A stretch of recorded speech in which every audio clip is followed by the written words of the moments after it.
Do you like survival games? I know you do because you're on this channel, and this channel is all about survival games, but let me ask you this. Do you like survival dinosaur games? Maybe, maybe not. I've never played one, but one has creeped up on my survival gamer radar called Deathground, and people have compared it to other games like Dino Crisis, which is a classic and also, by the way, getting a fan remake. But this one is something really different. It looks polished, it looks sexy, and people seem to really want it because look at the amount of money that these guys have gained on Kickstarter, £118,000, and the goal was £80,000. So they're able to do a lot. The guys who's making it, they're called Jaw Drop Games. And who the heck is Jaw Drop Games? Jaw Drop Games is an independent game studio based in the UK and are a collective of experienced and award-winning game creators. And they have backgrounds in both AAA development and indie development. It says here that Deathground is a solo and cooperative survival horror game that throws you into a desperate battle for survival against dinosaur deadly AI. You can enter the game with up to 3 players for squad-based action, even though squads are usually like 4 or 5, but having 3 is really annoying. Or you can attempt to survive alone. The things that they are trying to focus on are, number 1, terror. Darkened, anxious environments overrun by deadly AI dinosaurs creates a menacing atmosphere filled with fear, suspense, and anticipation. So that's fantastic. Teamwork. With constant mortal danger at every turn, teammates are put through the ultimate test of cooperation and communication as their only means of survival. This is going to mean that everyone's going to die because communication sucks in the gaming community. Look at Escape from Tarkov. People don't like playing in groups more than 2 people because people just don't talk, and it's a lot. So maybe 3's the sweet number here. I don't know how diverse. I don't know if we have nameplates in the game yet. That would probably help a lot, but who knows? Emergence. Dynamic and reactive AI dinosaurs, dynamic objectives, and weather changes create varied and unpredictable gameplay which drives a tailored horror experience. And reasons to play, I mean, you got squad-based survival horror with objectives and suspenseful gameplay and constant mortal danger. It's not regular danger, guys, it's mortal danger. You could die in real life. Teamwork and cooperation are essential to survival. Solo play, you can leave your teammates behind in favor of a solo session. The atmosphere is then deeper and the horror intensifies because you are alone, just like in real life. Moving on, unpredictable AI dinos. Dynamic and reactive dinosaurs that hunt you down, influence decision-making, and drive a tailored experience. You know what I want to know? I want to know how they hunt you down. Do they smell you?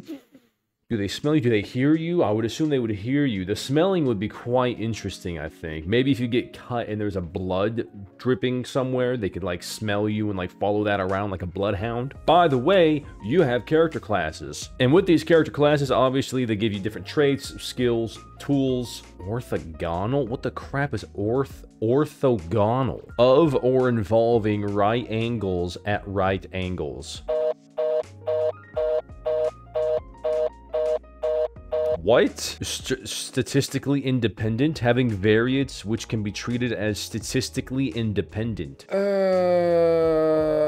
Very well. Moving on. Truly terrifying and diverse environments, as if that hasn't been covered already. This game is really banking on this being an absolutely terrifying experience for us all. The replayable gameplay, and that's a big one for the survival gaming community, is replayability. We don't want to play a game that we can only play once for like 30 hours. We want one that we can dunk in hundreds, if not thousands of hours. People with DayZ and SCUM routinely have 5,000 hours or more. It's not rare to come across those kinds of players. So let's see what we have here. They have the AI dinosaurs, the weather systems, the random spawn, so that helps, and extraction points. Sounds a little bit like Tarkov there.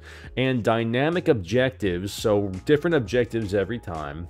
Creates a unique experience and intense gameplay sequences with each playthrough. Okay, so it might just get you there. I'm not sure if it'll be as replayable as some of these other games because it's not, from what I'm seeing, open world. It looks more like an arena to me, like you're stuck in Jurassic World or something. But still, might be able to dunk a few hundred hours into this. Gameloop. Very important here, Gameloop. Not enough people talk about this, but this is what makes games fun or not. As players, you form a group of professional hunters and survivalists on a mission to the Deathground to retrieve high-value loot. Okay. You will be given a start point and an extraction point. You must collect whatever loot you have been assigned and then reach that extraction location. How effective you are in completing your assigned objectives will impact your ability to level up and unlock new content. Very cool. So you enter the play session at spawn point, retrieve the loot, you reach the extraction point, you level up, then you do it all over again. It's like a Dino Tarkov, man. Co-op match setup. The base game will include a peer-to-peer lobby where players can choose their characters' classes and are assigned a map and mission to complete. I love the peer-to-peer. But also, I believe For Honor had peer-to-peer servers, and they were suffering big time at the very beginning for their lack of performance and optimization. People kept crashing out of the game. So that kind of worries me. But maybe it's not as bad anymore. Maybe peer-to-peer is pretty good. Who knows? Solo gameplay. Play in the same locations on your own and experience traditional survival horror gameplay where it's just you, your wits, and the threats that lurk in the environment. Ooh. Okay, here we go. Items, weapons, and crafting. This is what I want to know. Each map will contain many items that can be picked up and used in order to survive. Some can be combined and crafted into other objects. The game will be balanced in a way where survival horror aspects are enhanced. Bullets are rare, and creating noise will have consequences. Distraction and outthinking the deadly dinosaurs that roam this map are crucial to survival. Holy crap. That sounds fantastic. I love the fact that ammo is going to be rare. You will need to rely on your thinking, distraction techniques, and mainly stealth probably to not die. Going on to the AI dinosaurs and the character attributes, we see here that there is a diagram of at least 4 dinosaurs. I'm not sure if this is all of them. I hope that there are more of them, or at least more coming. And the only one that I don't really want to be scared of right now is the Compsognathus. The Compsognathus. That little freaking reptile chicken, I'm gonna kick it in its face. But once I get to Velociraptor, I'm scared and I'm done. I'm not dealing with it. I'm running and they're probably gonna catch me. So you have this thinking Compsognathus, the reptile chicken, you have the Velociraptor, you have the Allosaurus, and then finally you have the Big Daddy Classic, the T-Rex, the Tyrannosaurus Rex, which even though he's not the biggest dinosaur out there, Jurassic Park really popularized him. I want to see bigger dinosaurs. I want to see huge dinosaurs. But I also want to know the story. I want to know why this loot is in these Deathgrounds to begin with. They say that as we reach our funding goals, which they have, we can add more dinosaurs to the game. These deadly predators are different sizes and will have different behaviors. We want to ultimately realize the vision of filling the world with a variety of different dinosaurs and let our audience experience what it would be like to survive in that environment. How lovely for them to do that. Thank you guys. Special character classes. Let's see if they give us some more information here. We already know that they give us orthogonal character classes. Let's see what these are. We got engineers. We got scouts. We got hunters, and that's it. So obviously the hunters have an instinct that lets you sense your surroundings, and a higher caliber rifle could be valuable. The scout has a motion detector device that lets you see when dinosaurs are close by. Might be even more valuable in this game.